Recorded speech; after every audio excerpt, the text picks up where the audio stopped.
Hey guys, this is a quick video on how to test a solenoid, a shift solenoid.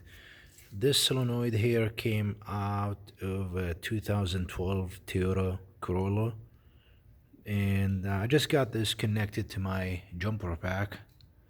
I was gonna connect it to my battery, but the problem is these crock connections are not big enough to go on the terminal here on the battery, so I decided to go with this. So inside here there's only one connection inside this harness.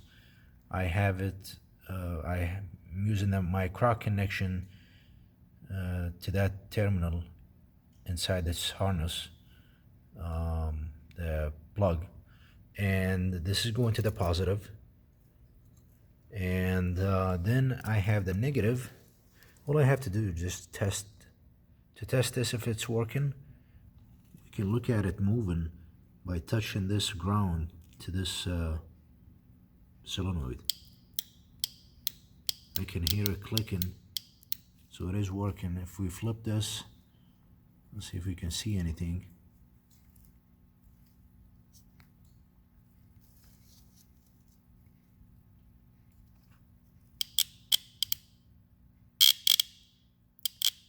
Yeah, so that tells me it is working. That's all I wanted to show you guys. Thanks for watching.